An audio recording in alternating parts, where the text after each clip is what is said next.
Record कर लीजिएगा कोई भी जना।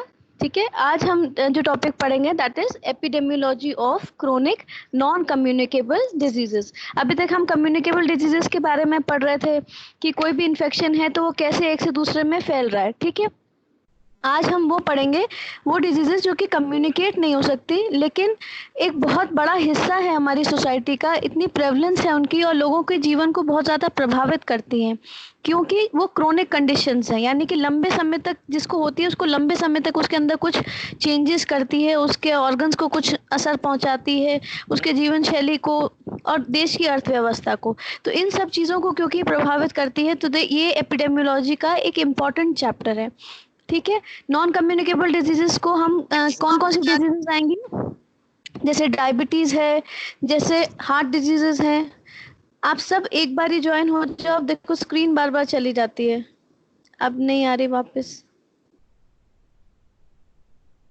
एक मिनट रुको। ओके, सो जैसे डायबिटीज है, जैसे हार्ट डिजीजेस हैं, स्ट्रोक है, इस्चेमिक डिजीज है, ठीक है, कुछ इंजरीज हैं, ये सब किस कैटेगरी में आएंगी? कम्युनिकेट नहीं होती बट ये क्रोनिसिटी की वजह से ये बॉडी में बहुत मेजर चेंजेस क्रिएट करती हैं। ठीक है, नॉन कम्युनिकेबल कैटेगरी है ये। इनको हम एनसीडीज के अंडर पढ़ते हैं।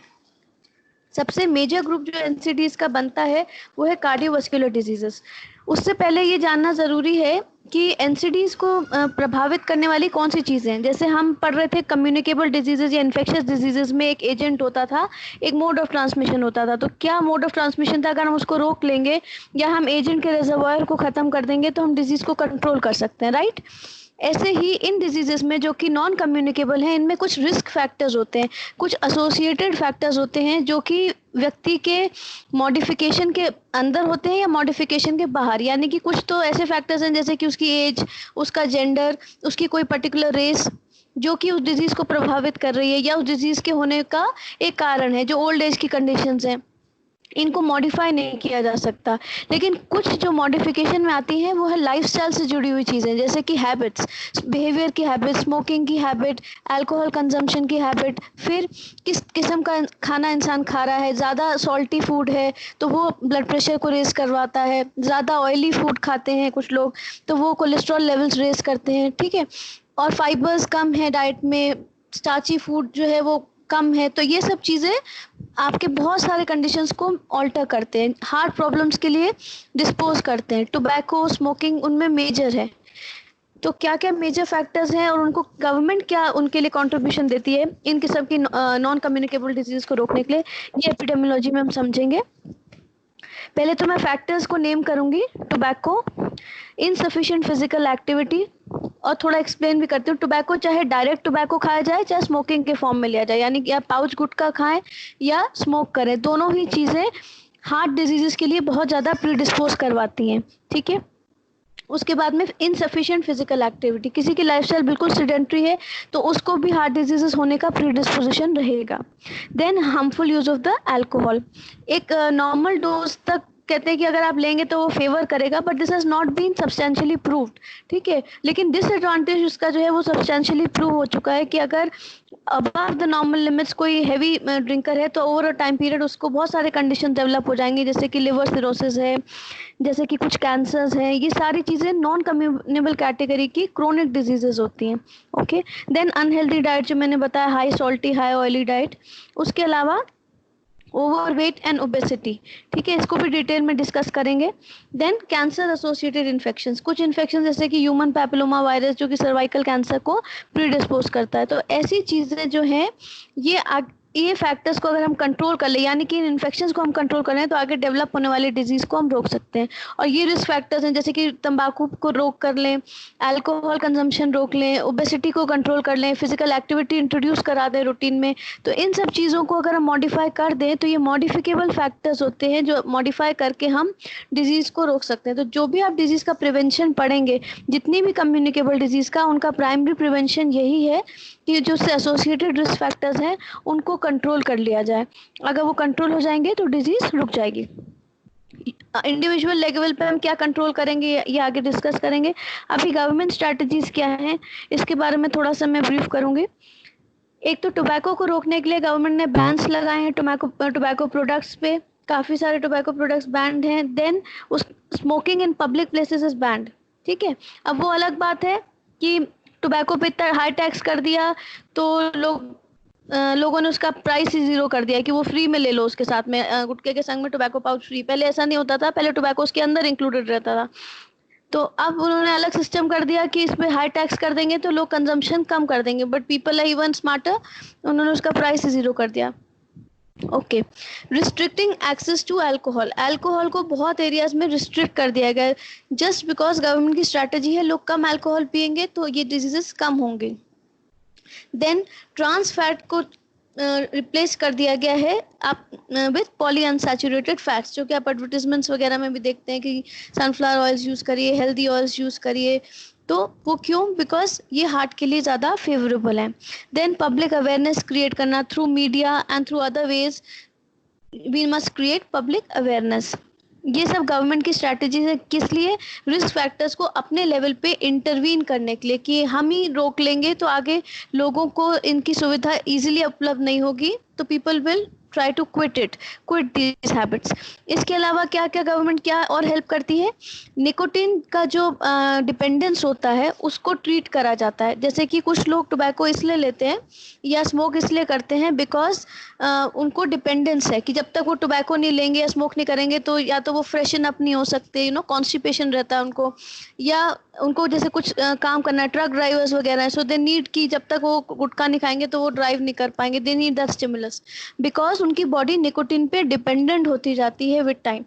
तो इस डिपेंडेंस को ट्रीट करने के लिए बहुत सारे ऑप्शंस आ चुके हैं। अब निकोटिन के च्युइंगम्स आते हैं जो कि टोबैको का डिसएडवांटेज नहीं है उसमें, लेकिन they have controlled amounts of nicotine, जो कि वो स्टिमुलस क्रिएट करे रहते हैं और हैबिट क्विट करने में हेल्प करते हैं। इसके अलावा निकोटिन के पैचेस भी आते हैं, जिसको कि इंट्राडर्मल पैचेस हैं, चिपका दिया, कुछ टाइम तक के लिए वो निकोटिन को रिलीज करते रहेंगे।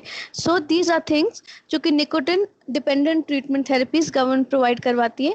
उसके अलावा दूसरा, अल्कोहल के लिए क्या स्टेप्स उठाए गवर्नमेंट ने? जो ड्राइव एंड ड्रिंक की जो पॉलिसी है कि one must not drive one is drunk, ठीक है, ड्रिंक एंड ड्राइव नहीं करना, तो उसका पॉलिसी का वो भी यही है कि ड्रिंकिंग के लेवल्स कम हो जाए लोगों के, ठीक है, उसको कंट्रोल करने के लिए ऐसे लॉज इन्फोर्स किए गए हैं। फिर जो फूड्स हैं उनकी मार्केटिंग में कुछ रिस्ट्रिक्शंस किए गए कि हाई सॉल्टी फूड्स को ज़्यादा फेवर नहीं किया जाता, प्रमोट नहीं किया जाता, हाई शुगरी फूड्स को ज़्यादा प्रमोट नहीं किया जाता। क्यों? क्योंकि आगे जाके ये अनहेल्दी हैं फॉर द पॉपुलेशन और वो उनको डिजीजेस के लिए प्रोन करेंगे। Then healthy nutritional environments in the schools. अब आप देखते हैं मिड डे मील्स चलते हैं स्कूल्स में, और कुछ प्राइवेट स्कूल्स में भी मील्स का सिस्टम हो गया है कि सब बच्चे स्कूल मेस में ही खाएंगे। तो उसमें भी दे वांट कि न्यूट्रिशनली गुड फूड ही बच्चों को दिया जाए, जिसमें कि ग्रीन लीफी वेजिटेबल्स हों, फाइबर्स हों, जो कि उनको हेल्दी बनाए, ना कि स्टार्ची फूड या ऑयली फूड।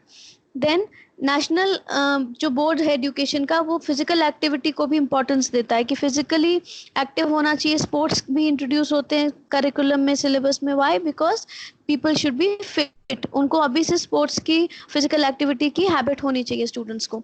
तो ये सारे फैक्टर्स किस लिए गवर्नमेंट करे? इसलिए करे कि अच्छी लाइफस्टाइल हो तो ये डिजीजेस कम हो।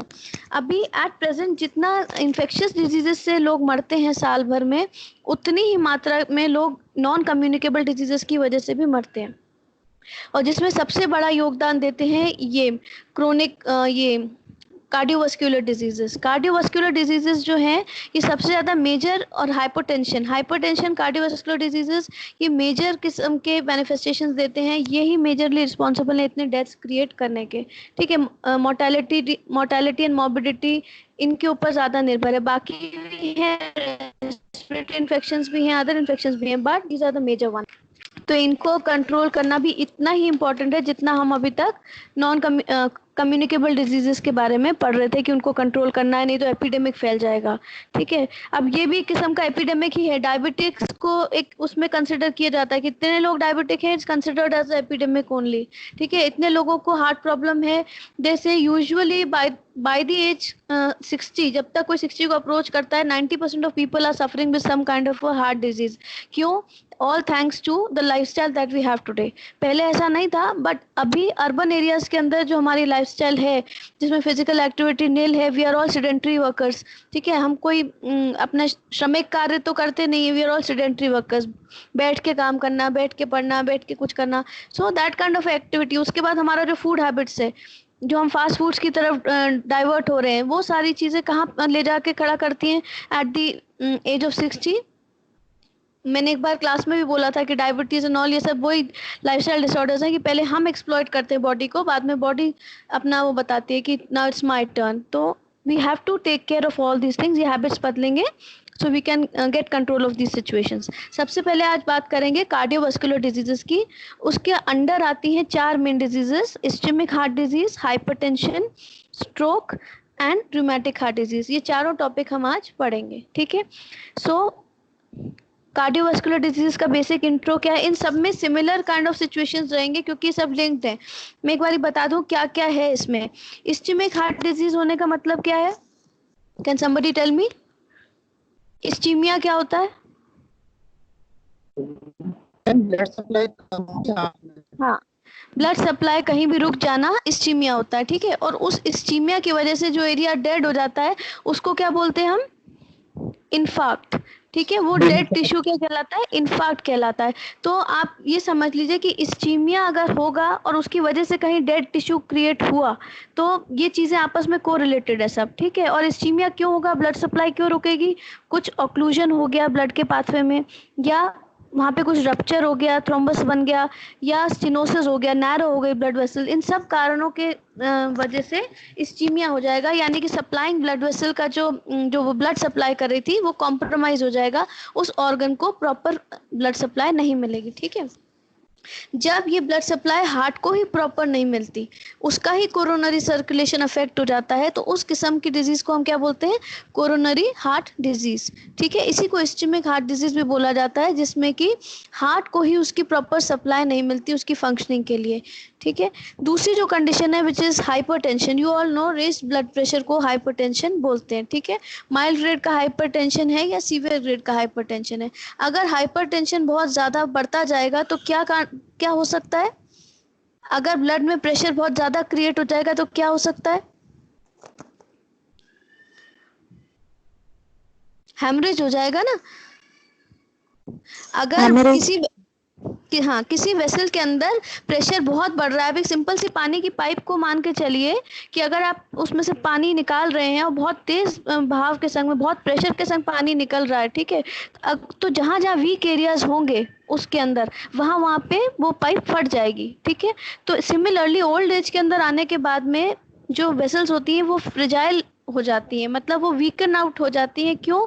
एक तो वो उनके अंदर ब्रिटलनेस आ जाती है, उनकी इलास्टिसिटी कम होती जाती है। उसका सबसे बड़ा कारण है हमारी डाइट। जो लोग ज़्यादा ऑयली फूड, सीरम कोलेस्ट्रॉल जिनका हाई रहता है, तो वो क्या होता है? अरिथ्रोस्क्लेरोसिस होता जाता है, यानी कि एक स्क्लेरोटिक लेयर बनती जाती है इन द ब्लड वेसल्स। उसकी वजह से वो उसका जो स्टिफनेस है वो क्रिएट होने लगती है। इलास्टिक चीज़, लचीली चीज़ फटेगी नहीं, ठीक है। लेकिन अगर जैसे रबर की पाइप है, जैसे वॉशिंग मशीन्स की, वॉश बेसिन की पाइप होती होंगी, कुछ टाइम बाद वो कैसी हो जाती है? कड़क।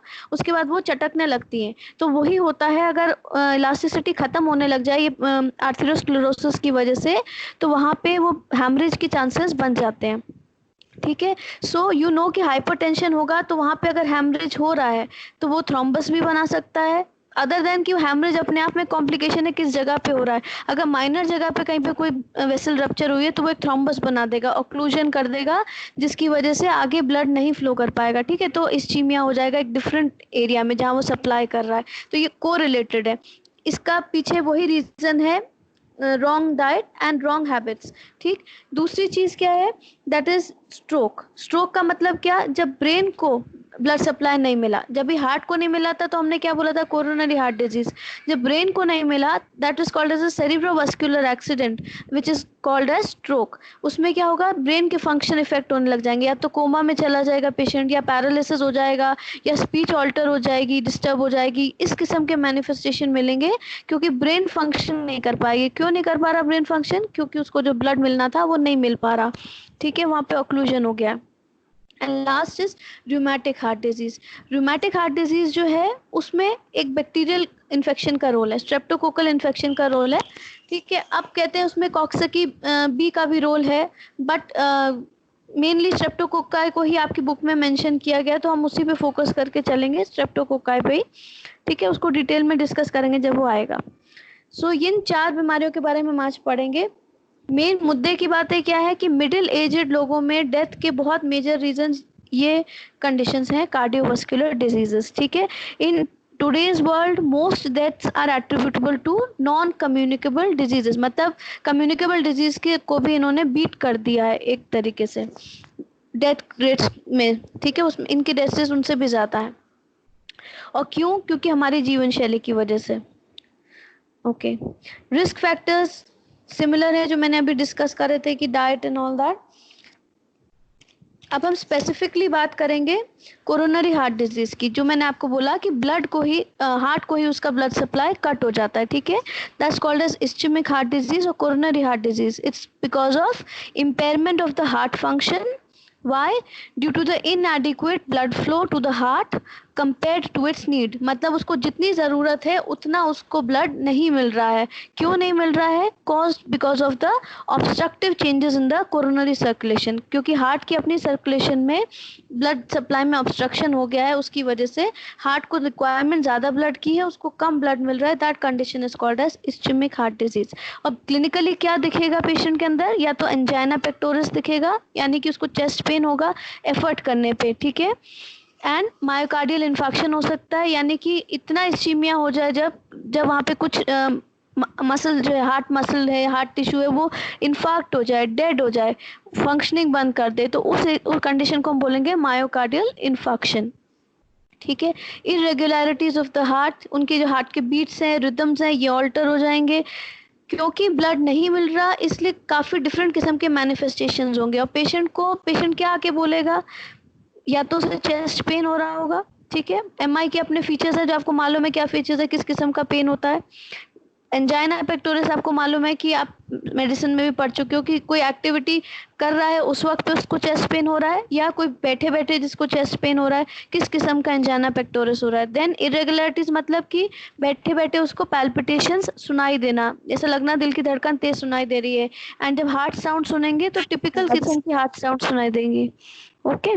Then cardiac failure, heart is not able to work, वो अरेस्ट में चला जाता है या फेलियर में चला जाता है। तो इन किस्म की सिचुएशंस को हम देखते हैं क्लिनिकली जब किसी को कोरोनरी हार्ट डिजीज होती है। इसका मतलब ये नहीं कि अगर ये सारे सिम्टम आ रहे हैं तो उसको कोरोनरी हार्ट डिजीज ही है, ठीक है, या उसको इस्चेमिक हार्ट डिजीज भी है। और भी कंडीशंस हैं जिनमें कि ऐसी चीज देखने को मिलती है।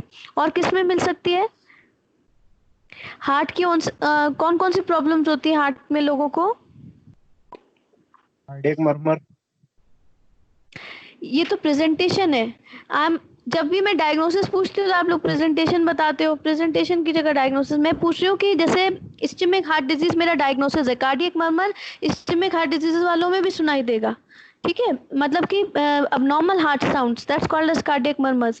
So what I'm trying to say is कि other causes can also have similar kind of manifestations, जिसमें कि जरूरी नहीं कि इस्चेमिक कंडीशन से हो रहा हो, उसको दूसरे रीजंस की वजह से भी प्रॉब्लम हो सकती है जो मैनिफेस्ट होके वैसे ही दिख रही होगी।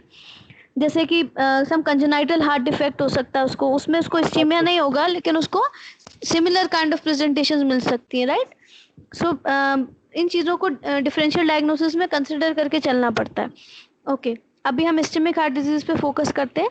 तो जो इसका बर्डन है, मतलब ये जो डिजीज का भार है, ये किस में ज़्यादा है, किस एज ग्रुप में ज़्यादा मिलता है? ये यूजुअली जो 60 ईयर्स अबव है उनमें ज़्यादा मिलता है, एंड 30 to 40 ईयर्स वाली कैटेगरी में यानी मिडिल एज ग्रुप में ज़्यादा मिलेगा, फिर एल्डरली में ज़्यादा मिलेगा।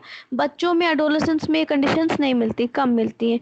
ठीक है, ये तो थे एज स्पेसिफिक बातें की। प्रेवलेंस रेट जो है ये इसका कैसा रहता है, ये हम कैसे सर्वे करते हैं? अगर हम किसी का हाइपरटेंशन को क्रॉस सेक्शनल सर्विस करके देखें तो हमको पता चलेगा कि जिन जिनको हाई हाइपर बीपी रहता है उनको कोरोनरी हार्ट डिजीज होने का चांस ज़्यादा रहता है। क्यों? क्योंकि हाई बीपी होगा तभी कहीं ना कहीं वो वेसल डैमेज होगी, कहीं ना कहीं ऑब्स्ट्रक्शन होगा और आगे इस्कीमिया के कारण बनेंगे। ठीक है, ओके।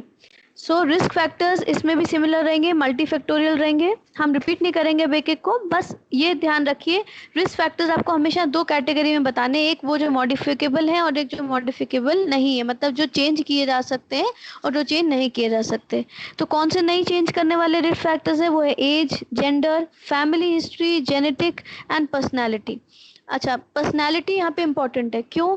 दो किस्म के लोग होते हैं, एक इम्पल्सिव लोग और एक काम सूदिंग लोग। जो इम्पल्सिव होते हैं, हाइपर होते हैं, वो टाइप ए पर्सनालिटी कहलाते हैं, जिनको हर बात पे एकदम गुस्सा आ जाता है, इरिटेट हो जाते हैं, उनका बीपी बढ़ने का हमेशा सिचुएशन बनी रहती है। ठीक है, they are always in a state of aggression. और काम लोग जो होते हैं that is type B personality, वो लॉजिकली चीज़ों को एनालाइज करते हैं, सोचते हैं, then they give some reply कि अच्छा चलो this is the situation. So ये चीज़ आप मॉडिफाई नहीं कर सकते, ये आपके बिहेवियर के अकॉर्डिंग एक सिचुएशन है कि आप टाइप ए पर्सनालिटी को बिलोंग करते हो या टाइप बी पर्सनालिटी को बिलोंग करते हो। ठीक है, actually you can modify it in a very different way, आप बहुत ज़्यादा खुद पे वर्क करें तो, बट गवर्नमेंट इसमें कुछ नहीं कर सकती, गवर्नमेंट इस चीज़ को मॉडिफाई नहीं कर सकती, आप पर्सनली कर सकते हैं। फिर जेनेटिक फैक्टर्स, जेनेटिक फैक्टर्स क्यों? क्योंकि ऐसा माना गया है कि कुछ जीन इन्वॉल्वमेंट होता है जिसकी वजह से कुछ लोगों का हाइपरटेंशन की फैमिली हिस्ट्री होती है।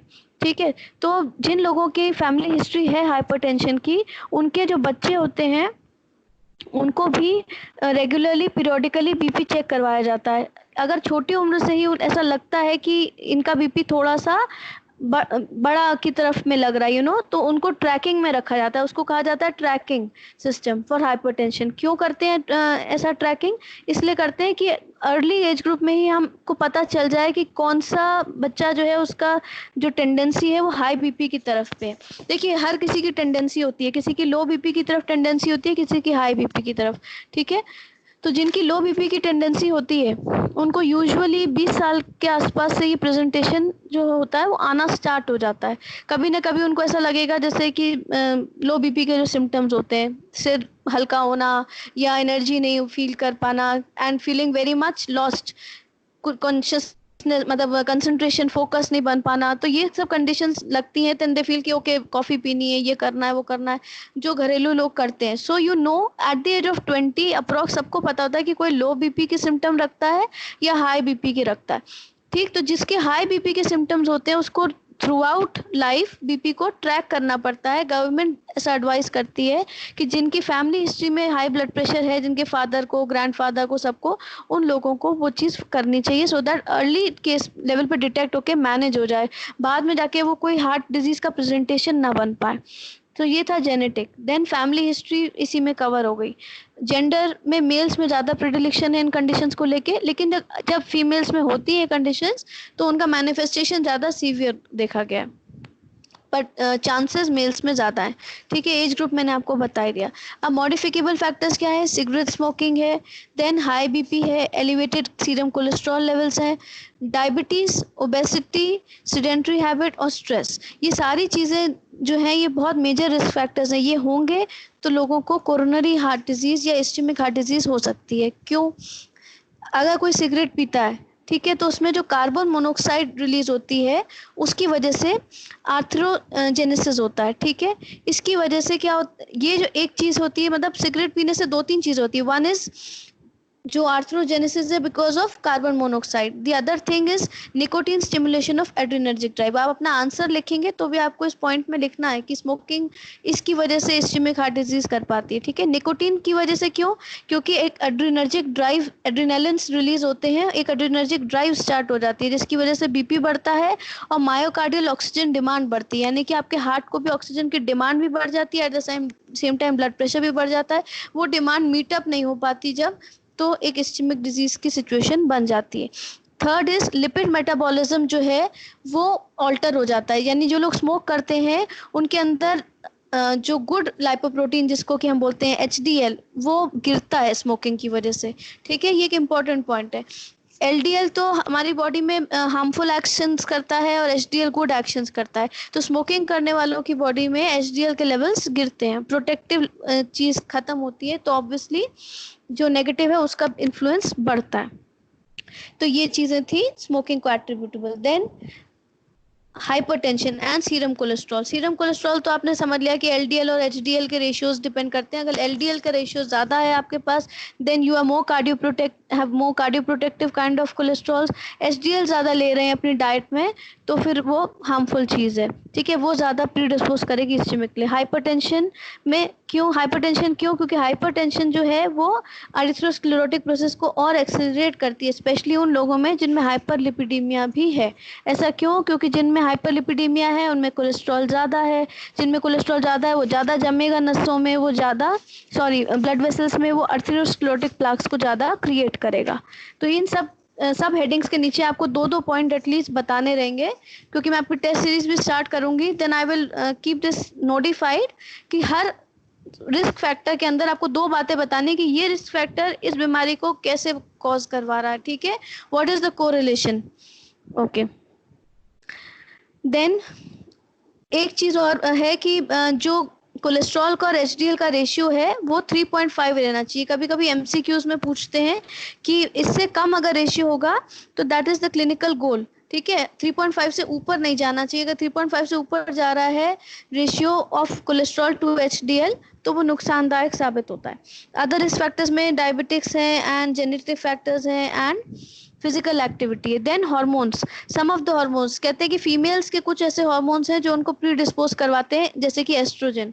तो जिसको भी हाइपर एस्ट्रोजेनीमिया होगा उसके अंदर ये एरिथ्रोस्क्लेरोसिस होने के चांसेस बढ़ जाएंगे और कुछ कुछ और कॉम्प्लिकेशंस बढ़ जाएंगे के चांसेस बढ़ जाएंगे, जैसे कि स्ट्रोक होने के, पेरिफेरल वस्कुलर डिजीजेस होने के। You can say anything because more of oestrogens will make a person more emotional also, more prone to stress also and more prone to such kind of medical situations also. फिर type A personality जो कि मैंने आपको explain करी, restlessness, hostility and competitive drive, ठीक है। Alcohol intake and oral contraceptives. Yes, oral contraceptives एक बहुत इंपॉर्टेंट पॉइंट है कि ओरल कॉन्ट्रासेप्टिव्स हार्ट के लिए बहुत ही ज़्यादा बैड है, इट्स वेरी डैमेजिंग, बिकॉज इनका जो यूज़ होता है उसके बाद में सिस्टोलिक और डायस्टोलिक दोनों ब्लड प्रेशर्स जो हैं वो बढ़ने लग जाते हैं। एंड अगर कोई बहुत फ्रीक्वेंटली यूज़ कर रहा है तो उसके ब्लड प्रेशर्स रेज हो जाएंगे अब नॉर्मली, और जब वो ओवर रेज हो जाएंगे तो फिर वो उसको ये सारी डिजीजेस में से कुछ भी होने का चांस है। क्रोनिक या परसिस्टेंट हाइपरटेंशन जो होती है ना बॉडी में, वो इन सब डिजीजेस के लिए हमें प्रीडिस्पोज करती है। So that's a bad thing, just like smoking is. Okay, then miscellaneous things जैसे कि डिस्निया ऑन एक्सर्शन, कोई एक्सर्ट करते ही उसको सांस फूलने लग जाए या उसकी वाइटल कैपेसिटी लो हो। वाइटल कैपेसिटीज कैसे चेक करी जाती है? किसी ने करवाई है वाइटल कैपेसिटी चेक कभी? पहले तो स्कूल्स वगैरह में भी होती थी वाइटल कैपेसिटी टेस्टिंग। एक आपने एक इंस्ट्रूमेंट देखा है क्या? इट गोज लाइक दिस और एक तरफ से ब्लो करते हैं, अगर वो उसके अंदर जैसे बॉल रहता है, जैसे हम मरकरी का गेम खेलते थे, वो कितना मूव करता है वो डिसाइड करेगा कि आपकी कितनी वाइटल कैपेसिटी है, कि मतलब आपने कितना इनहेल करके और कितना फूंक मारा जोर से, कितनी एक्सहेल करा आपने उसके अंदर, और वो बॉल जो उसके अंदर है वो किस लेवल तक मूव करा के ले गए आप। तो किसी का वाइटल कैपेसिटी ज़्यादा होता है वो उस मार्क तक जा पाता है, और जिनका कॉम्प्रोमाइज होता है ड्यू टू एनी रीज़न वो कम ही हवा दे पाते हैं, कम फूंक मार पाते हैं, और वो बॉल हल्का सा मूव करता है, और किसी किसी का तो मूव भी नहीं करता है बिकॉज उनका वाइटल कैपेसिटी बहुत डिमिनिश्ड होता है। हम लोग स्कूल में साइंस एक्सपेरिमेंट्स में ही करा करते थे। ओके, किया है मैम, करा है ना? So this that's what I am asking कि ये तो बहुत बेसिक वो करा करते थे 11th-12th में। चलो, प्रिवेंशन ऑफ CHD। अभी ये चीजें प्रिवेंट कैसे करेंगे? 3 वेज में करेंगे। मैं इधर एक्सप्लेन करूंगी, आगे मैं सिर्फ इन वेज को नेम करूंगी। पहला प्रिवेंशन क्या है? Population strategy. इसी के अंडर आ जाता है आपका prevention in the whole population और हाई रिस्क पॉपुलेशन। यानी कि 3 स्ट्रेटजीज है प्रिवेंशन की, जिनमें पहली है कि आप पॉपुलेशन यानी लोगों के ऊपर आप स्ट्रेटजी करोगे, इम्प्लीमेंट करोगे on the whole population, then on the high risk population. दूसरी कैटेगरी है सेकेंडरी प्रिवेंशन। ठीक है, प्राइमरी प्रिवेंशन का मतलब ये है कि हम जितने हमने अभी मॉडिफिकेबल फैक्टर्स पढ़े थे उन सबको मॉडिफाई कर दें डिजीज होने से पहले ही। ठीक है, तो उनको डिजीज होगी ही नहीं, प्राइमरी वे में या प्रिमोडियल वे में डिजीज का प्रिवेंशन हो जाएगा। सेकेंडरी प्रिवेंशन क्या है? कि उनको डिजीज हो गई है लेकिन वो उनको डिबिलिटेट नहीं कर दे या वो आगे सीरियस नोट पे नहीं प्रोग्रेस कर जाए, हम उसको उससे पहले रोक लें। यानी कि हम अर्ली डायग्नोस करें, डिटेक्ट करें और दवाइयों के थ्रू उसको ट्रीट करें। जो भी डैमेजेस हो चुके हैं जिनको हम सर्जिकली करेक्ट कर सकते हैं, जैसे कि कोई पेस मेकर लगा सकते हैं वो लगाएं, कुछ और चेंजेस कर सकते हैं, सर्जिकल ट्रीटमेंट दे सकते हैं या बीटा ब्लॉकर्स दे सकते हैं हाइपरटेंशन को कंट्रोल करने के लिए। दवाइयों के थ्रू मतलब हम इंटरवेंशन करें, सर्जिकल प्रोसीजर्स के थ्रू हम इंटरवेंशन करें, उसको हम क्या बोलेंगे? Secondary prevention. ठीक है, आप इंटरवेंशन किस चीज के थ्रू कर रहे हो? इंटरवेंशन समझते हैं आप? ठीक है, कि मैंने रोकने का क्या तरीका अपनाया है, क्या मैंने दवाइयों के थ्रू कंडीशन कंट्रोल करी है, मैंने सर्जिकल वे में करी है, या मैंने सिर्फ लोगों को एडुकेट करके, उनको मोटिवेट करके, उनकी हैबिट्स क्विट करा के उनको एक बीमारी से बचाया है। अगर मैंने पहला ये वाला प्रोटोकॉल फॉलो करा है मोटिवेशन का, हैबिट क्विटिंग का, then it is called as primary prevention. अगर मैंने दवाइयों का सहारा लिया है या सर्जिकल ट्रीटमेंट्स का लिया है, then it is secondary prevention. अब जो प्राइमरी प्रिवेंशन है उसमें मैं या तो पूरी पॉपुलेशन के ऊपर कोई चीज कर सकती हूँ या हाई रिस्क ग्रुप पे कर सकती हूँ। पॉपुलेशन में मतलब कि in general I am advising everybody for something, that's called as a population strategy या mass grouping, mass population. High risk में मतलब जिन लोगों में मुझे दिख रहा है कि ओबेसिटी वालों का मैंने मोटिवेशन करना है, ठीक है, कि आपका वेट कंट्रोल करिए otherwise you will be predispose to this condition. उसके बाद दूसरी चीज क्या है? Just a minute.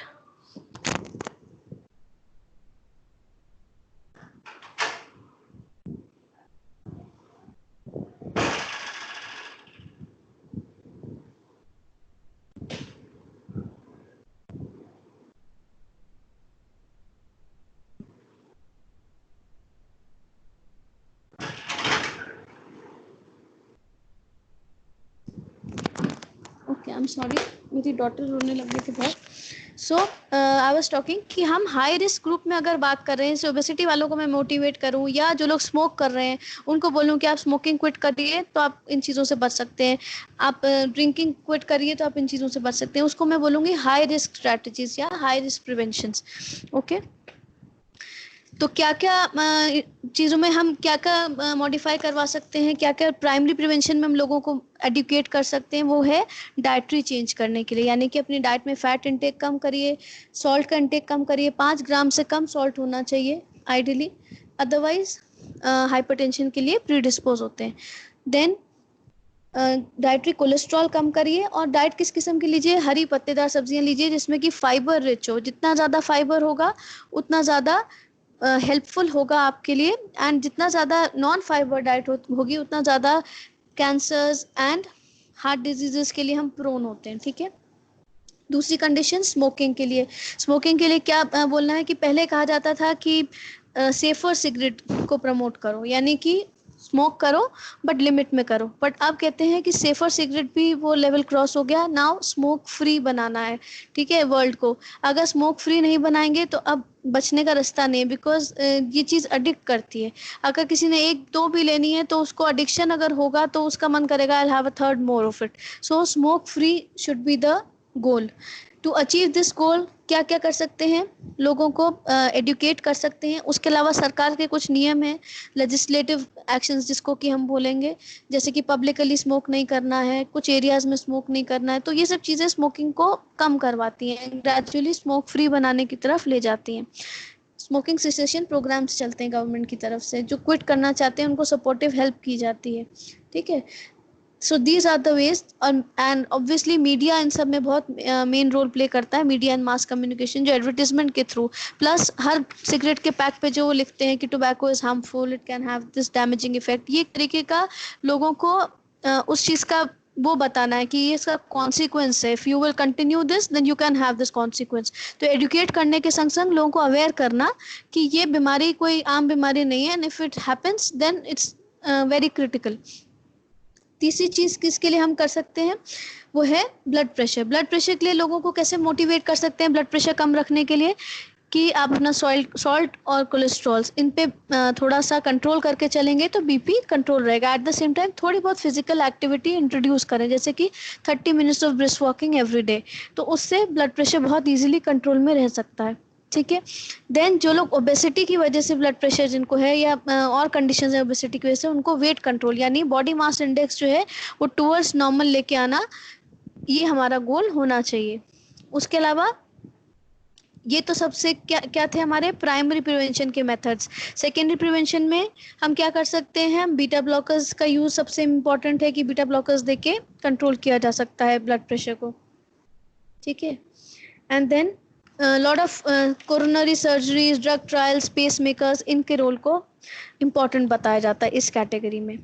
कुछ स्टडीज के आपको नाम बताने रहेंगे, जैसे कि इंटरवेंशन, जो रिस्क फैक्टर इंटरवेंशन ट्रायल्स है, यानी कि रिस्क फैक्टर इंटरवेंशन ट्रायल्स का मतलब क्या होगा कि जितने भी रिस्क फैक्टर्स थे उनको इंटरवीन करना, यानी उनको मॉडिफाई करवाना, और उस चीज़ का हम एक रैंडमाइज ट्रायल करके देखें कि जिन लोगों में, जो लोग स्मोक कर रहे थे, हमने इंटरवीन करा, उनकी स्मोकिंग सेसेशन करवाया, फिर आगे जाके उनमें क्या चेंजेस देखने को मिले। इस किस्म का जो ट्रायल्स होते हैं उनको कहा जाता है रिस्क फैक्टर इंटरवेंशन ट्रायल्स।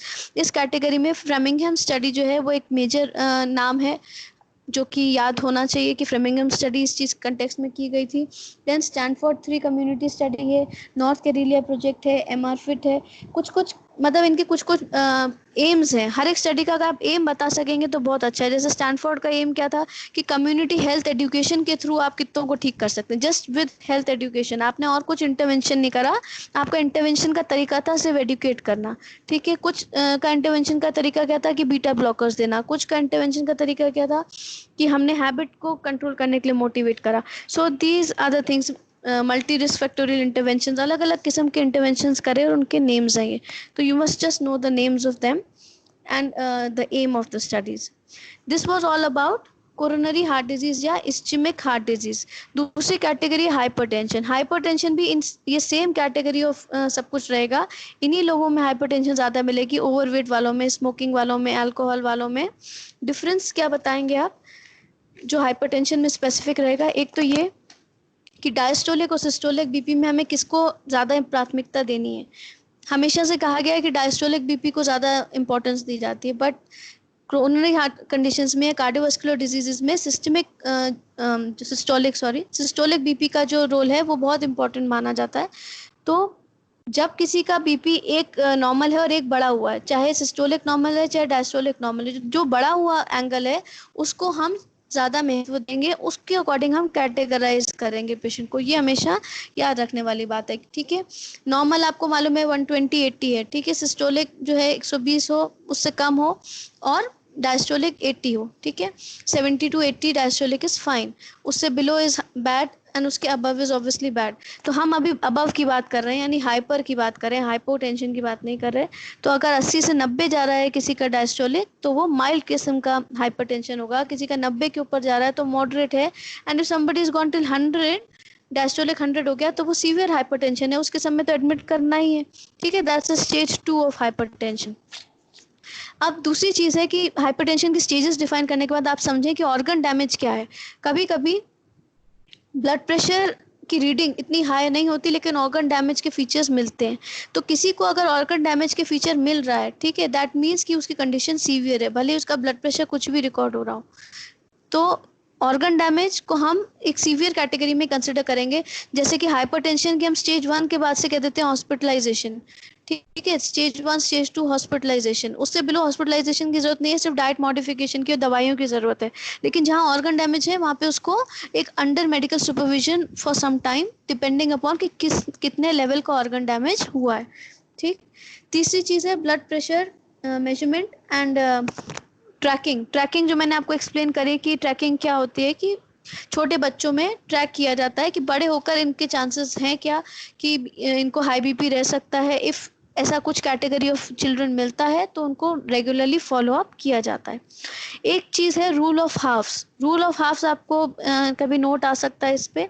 इसका मतलब ये है कि हाइपरटेंशन जो है वो ऐसे आइसबर्ग की तरह है। हर बीमारी को यूजुअली हम आइसबर्ग के संग कंसिडर कंपेयर करके चलते हैं, ठीक है। सिर्फ बीमारियों को नहीं, आप मेडिकल साइंस में जब आप मेडिकल पढ़ेंगे तो बहुत सी चीजें पढ़ेंगे। साइकोलॉजी अगर आपने पढ़ी होगी तो साइकोलॉजी में पर्सनालिटीज को भी आइसबर्ग से कंपेयर किया जाता है कि हम जो बोलते हैं वो ऊपर का टिप है, जो हमारे दिमाग में है वो सब क्लिनिकल है, मतलब that's below the iceberg tip, जो कि हम हमारे सबकॉन्शियस माइंड में, सॉरी नॉट सब क्लिनिकल, सबकॉन्शियस माइंड में। सिमिलरली आइसबर्ग का फिनोमिनन हर डिजीज में अप्लाई करता है, हाइपरटेंशन में भी अप्लाई करता है। इस किस्म में बोला जाता है रूल ऑफ हाफ लागू होता है हाइपरटेंशन पे, मतलब आधा हिस्सा आइसबर्ग का ऊपर है जो हमको दिखता है और आधा हिस्सा नीचे है, ठीक है। और वो जो आधा हिस्सा पॉपुलेशन में छुपा हुआ है, जिनको कि खुद नहीं पता कि उनको हाइपरटेंशन है, हमको भी नहीं पता as a epidemiologist, as a clinician, patient को भी नहीं पता, उसमें से भी आधे लोग जाते हैं ट्रीटमेंट के लिए, ठीक है। जिनको पता है उसमें से भी आधे लोग जाते हैं ट्रीटमेंट के लिए, और उन आधे जो ट्रीटमेंट ले रहे हैं उनके भी आधे लोग ठीक होते हैं, ठीक है, उस ट्रीटमेंट के थ्रू। तो इसको बोला जाता है रूल ऑफ हाफ्स, ठीक है, कि आधे में से आधा में से आधा, this is called as rule of halves, कि आधे लोग ही डिटेक्ट हो पाते हैं जितनों को बीमारी है उनमें से, वो जो डिटेक्ट हुए हैं उनमें से आधे लोग ही ट्रीटमेंट ले पाते हैं, उनमें से आधों का ट्रीटमेंट सक्सेसफुल होता है या वो ठीक हो पाते हैं, क्योर हो पाते हैं, that's called as rule of halves. Okay, now risk factors are the similar age, genetics, gender, modifiable salt intake। इसमें कभी कभी शॉर्ट नोट आता है कि सैचुरेटेड फैट का क्या रोल है हाइपरटेंशन करने में, ठीक है। दूसरी चीज लो डाइटरी फाइबर का क्या रोल है। तो आपने न्यूट्रिशन चैप्टर पढ़ा होगा, उसमें डिटेल में दिया है, बट क्योंकि यहाँ पे मेंशन्ड है तो अब मुझे बताना जरूरत है कि ये रोल पूछा जाता है कि जितना सैचुरेटेड फैट्स लेंगे उतना ज़्यादा बॉडी के अंदर डिपॉजिट्स होने के चांसेस हैं, उतना एरिथ्रोस्क्लेरोसिस होने के चांसेस हैं, और जितना लो डाइटरी फाइबर होता है उतना ही फैट का डिपोजिशन ज़्यादा होता है, राइट। तो इसलिए वो फेवर करता है टुवर्ड्स हाइपरलिपिडीमिया। जो लो डाइटरी फाइबर्स होते हैं उनके अंदर लिपिड प्रोफाइल डिसबैलेंस होती है। फाइबर का काम होता है बॉडी में से कोलेस्ट्रॉल लेवल्स को बैलेंस करना, ठीक है। Fibre reduces the plasma cholesterols. तो ये पॉइंट हमेशा दिमाग में रखिएगा, बाकी डिटेल्स इसकी आपको न्यूट्रिशन वाले चैप्टर में पढ़ाई गई होंगी, जिसमें नोट आता है कई बार। Then alcohol, physical environmental stress, ठीक है। तो ये सारी चीज़ें मैं आपसे ऑलरेडी डिस्कस कर चुकी हूँ कि जो हमने अर्लियर डिजीज में डिस्कस करी थी वही सब इसमें है, कि जेनेटिक्स के अलावा, एज के अलावा मॉडिफिकेबल फैक्टर्स क्या हैं, उसकी जो डाइट है, उसका अल्कोहल है, उसका इन्वायरमेंट फैक्टर्स है, यानी कि उसको एक्सटर्नल स्ट्रेस कितना हो रहा है, ये चीज़ें भी मॉडिफाई करती हैं या अफेक्ट करती हैं पेशेंट के ब्लड प्रेशर को, ठीक है। कोई किस पर्सनालिटी का है, ये सबसे ज़्यादा उसके ब्लड प्रेशर को अफेक्ट करेगी। Then high socio economic status. High socio economic status आजकल क्यों प्रेडिस्पोज करता है, क्योंकि जितना ज़्यादा हाई इकोनॉमिक स्टेटस है उतना ज़्यादा टुवर्ड्स फास्ट फूड है, उतना ज़्यादा टुवर्ड्स दीज हैबिट्स हैं, स्मोकिंग, ड्रिंकिंग, उतना ज़्यादा फिजिकल एक्टिविटी ना करने के चांसेस हैं। तो किसी का हाई सोशियो इकोनॉमिक स्टेटस में होना इसको इन चीज़ों के लिए प्रीडिस्पोज करता है, और ये चीज़ें आगे जाके बढ़ावा देती हैं हार्ट डिजीज़ को। जो जितना रूरल एरिया का है उसकी डाइट भी उतनी फास्ट फूड फ्री रहेगी, उसका फिजिकल एक्टिविटी भी उतना ज़्यादा रहेगी, और वो उतना हेल्दी भी रहेगा because of these factors. Okay, so this has to be mentioned कि किसी का money should not become somebody's enemy. Socio economic status बढ़ना अच्छी बात है, बट इस किस्म से नहीं कि वो उसके डैमेजिंग इफेक्ट्स होने लग जाए लाइफ में। देन कंट्रोल करने के लिए न्यूट्रिशन कंट्रोल करेंगे, वही सॉल्ट एंड ऑल। उसके अलावा क्या करेंगे, वेट रिडक्शन का हाइपरटेंशन से बहुत ज़्यादा कोरिलेशन है, कि ओबेसिटी जितनी होगी उतना बीपी बढ़ने का चांस ज़्यादा रहेगा। ओबेसिटी वालों में लो बीपी कम ही मिलेगा आपको, हाई बीपी मिलेगा। Why? Because more cholesterol become leads to narrow blood vessels, और नैरो ब्लड वेसल्स होंगी तो ब्लड प्रेशर बढ़ेगा ही। फिर एक्सरसाइज प्रमोट करेंगे ऐसे लोगों में, बिहेवियरल चेंजेस लाएंगे जैसे कि योगा, मेडिटेशन, ठीक है, quitting of smoking and all this stuff.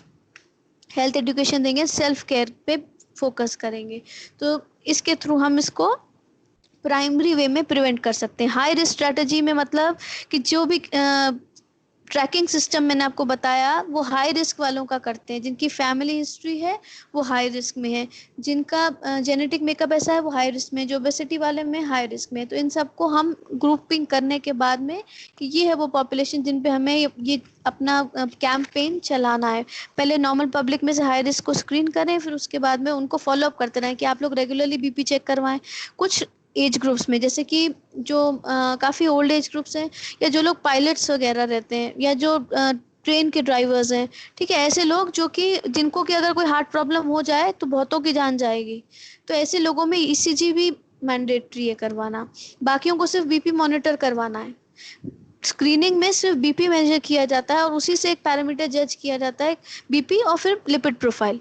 अगर किसी का बीपी गड़बड़ है, उसको देख के लग रहा है उसको कि उसकी लिपिड प्रोफाइल करानी चाहिए, तो लिपिड प्रोफाइल, ये दो चीज़ें गड़बड़ हैं, दैट मीन्स कि उसको कोरोनरी हार्ट डिजीज होने का चांसेस है, अगर अभी तक नहीं हुआ है तो। ठीक है, अगर कोई ऐसे में ऐसी ड्यूटी कर रहा है जैसे कि पायलट है, ट्रेन का ड्राइवर है, या किसी ऐसी पोस्ट पे है जो कि उसकी वजह से अगर उस वक्त पे उसको कोई अटैक आ जाए तो बहुत लोगों की डेथ हो सकती है, तो उसमें ईसीजी हम एडवाइस करते हैं। अदरवाइज ईसीजी डायग्नोस्टिक टूल में ऐड नहीं किया जाता एपिडेमियोलॉजिकली। ठीक है, क्या क्या ऐड करते हैं? लिपिड प्रोफाइल और ब्लड प्रेशर। एडवांस उसमें क्लिनिकल सेटअप्स में तो ज़रूर करते हैं ईसीजी वगैरह। Secondary prevention is early detection and treatment. Okay, अच्छा, एक पूछा जाता है what is dash eating plan. ठीक है, ये कई बार आता है नोट पे। उससे पहले एक बात और मैं बोलना चाहूंगी, हमने डायरिया एंड ऑल का मैनेजमेंट पढ़ा। डायरिया में एक डाइट चलती है जिसको बोलते हैं ब्रैट, BRAT। ठीक है, यानी कि ब्रेड खाओ, राइस खाओ, एप्पल लो एंड टोस्ट लो। ठीक है, तो ठीक होता है डायरिया। ये एक टर्म है, टर्मिनोलॉजी जो हमारी बुक्स में इतना नहीं मेंशन्ड है, लेकिन आप कोई भी फॉरेन ऑथर की बुक पढ़ेंगे तो उसमें ब्रैट डाइट बोलते हैं कि किसमें? डायरिया वाले पेशेंट में। ठीक है, हम लोग एप्पल की जगह हम लोग क्या प्रेफर करते हैं? बनानाज एंड कर्ड, हमारा ये प्रेफरेंस रहता है। राइस तो हम भी देते हैं, चावल वगैरह हमारे देश में भी दिया जाता है जिनको डायरिया होता है। तो ये जब भी डाइट पूछी जाए ब्रैट, ये डायरिया से रिलेटेड है। ऐसे डैश, डैश किससे रिलेटेड है? डैश रिलेटेड है ज़्यादा हाइपरटेंशन वालों से। ठीक है, इसमें डैश डाइट का मतलब क्या है कि ज़्यादा हरी पत्तेदार सब्जियां खाएं, जो डेयरी प्रोडक्ट आप ले रहे हैं वो लो फैट वाला लें, जैसे दूध पी रहे हैं तो स्किम्ड मिल्क लीजिए। ठीक है, सैचुरेटेड फैट नहीं होना चाहिए आपके फूड में। आजकल बहुत लोग डाइटिंग करते हैं तो वो इन सब चीज़ों को फॉलो करते हैं। इसको क्या बोला जाता है? Dash, DASH। ठीक है, डैश ईटिंग प्लान। ओके, तो लाइफस्टाइल मॉडिफिकेशन की एक टेबल में बनी है आपकी बुक में, वो आपको पढ़नी है, जिसमें कि वेट रिडक्शन मुद्दा है। यानी कि आप ये सोचो कि डॉक्टर के पास पेशेंट जाता है तो पेशेंट को क्या बोला जाता है? जिसको हार्ट प्रॉब्लम हुई हो या जिसका बीपी बढ़ा हो, डॉक्टर क्या बोलेगा? वजन कम करिए। ठीक है, यानी वेट अपने नॉर्मल रेंज में लेके आना है अगर आप ओबेसिटी कैटेगरी में आ रहे हैं तो। दूसरा, हरी सब्जी खाएं, तेल चिकनाई वगैरह ना खाएं, यानी कि डैश डाइट लें। कोलेस्ट्रॉल रिच डाइट नहीं लेनी, फाइबर रिच डाइट लेनी है। उसके बाद नमक कम लें, सॉल्ट रिस्ट्रिक्टेड लें। ठीक है, देन मॉर्निंग वॉक करें। एंड क्या बोलते हैं डॉक्टर कि if you are drinking then limit it, क्योंकि अगर बोल देंगे क्विट इट तो लोग करेंगे नहीं क्विट।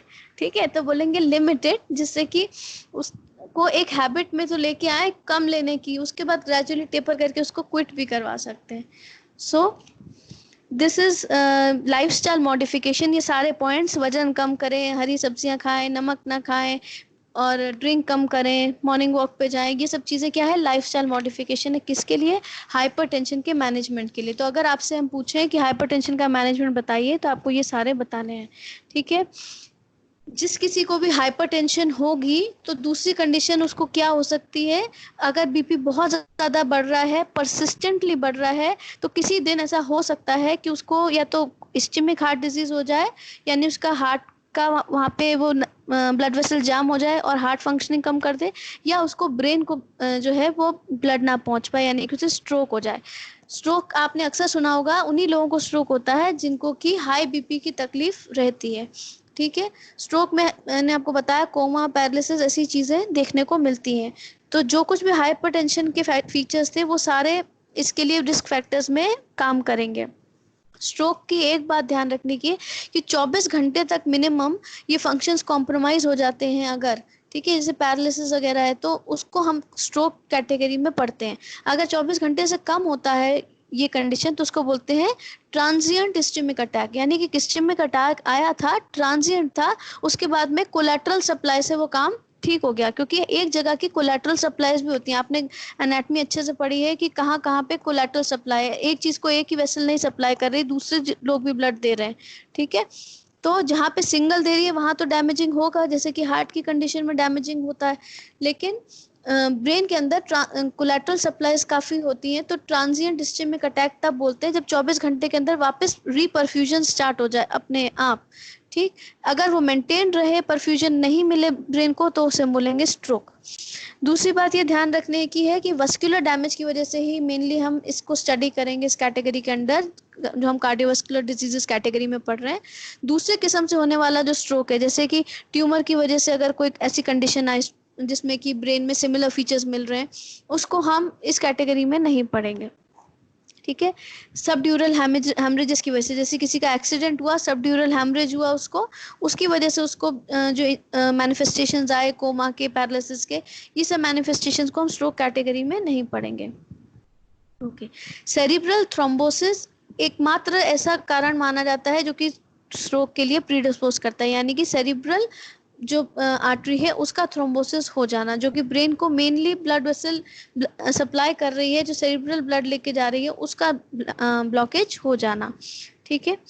एंड स्ट्रोक पेशेंट्स जो है उनके संग होता क्या है, एक बार किसी को स्ट्रोक हो जाए तो जिसको स्ट्रोक हुआ है उसके अंदर डिफरेंट किस्म के मैनिफेस्टेशन हो सकते हैं। किसी को हो सकता है कि सिर्फ पार्शियल पैरालिसिस हो, किसी को हो सकता है कंप्लीट पैरालिसिस हो जाए, किसी को एक साइड का ही हो, किसी को सिर्फ एक साइड का नहीं हो रहा है या एक लिम्ब का ही पैरालिसिस हो रहा है, डिपेंड्स कि किसको किस लेवल का स्ट्रोक हुआ है। उसके अलावा बहुत कुछ पेशेंट्स होते हैं जो स्ट्रोक होने के बाद में रिकवर हो जाते हैं विद इन 1 मंथ, उनके अंदर थोड़ा सिम्टम्स दिखने लगते हैं रिकवरी के।